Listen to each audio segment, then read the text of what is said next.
Tribal belt and ब्लकखौ रैखाथि होनांगौ होननानै जुदि रेडि खालामदोंब्ला जोबोद मोजां जादों। ट्राइबेल बेल्ट एन्ड ब्लक आरो बिटिसिआ जाहैबाय 6 शेड्युल। बेल्ट एन्ड ब्लकनिफ्रायबो आरोबाव रासिन बिनि आयेना गोरासिन। गतिके बिनि रक्षना बेखनखौबो बिथांमोनहा होथों। 6 शेड्युलनि गामि दरसेबो जेन' दाननो हाया बेखौ बिथांमोनहा इनसियर खालामथों।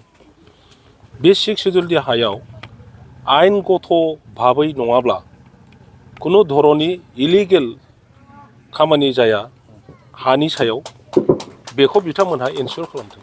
बिपिएफआ फैगौ पार्लियामेन्टारि इलेक्सनखौ लानानै थाबैनो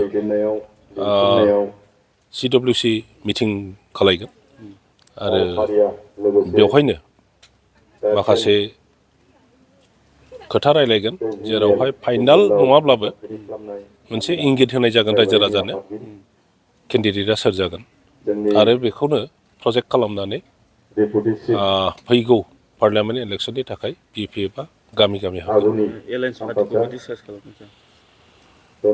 दासिमबो गुबुन राजनितिक दलजों एलायन्सनि रायलायनाय जायाखै। सम फैगोन डेफिनेटलि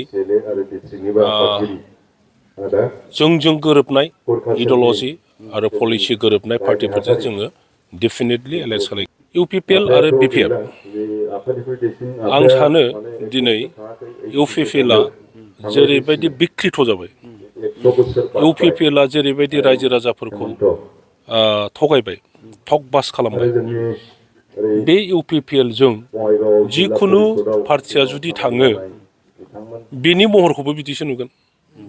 बिपिएफआ जिहेतु 15 बोसोर बिटिसि सालायनानै आरो बे बिपिएफनि दैदेनगिरिफ्रानो बिटिसि सृष्टि खालामनानै बे ओनसोलाव थानाय मोनफ्रोमबो रायजो राजाफोरनि जाथि गस्थिनि धर्मालम्बीनि उन्नयननि थाखाय खामानि मावबोदों, कमिटमेन्ट दङ आरो कमिटमेन्ट मथे खामानि मावबोदों।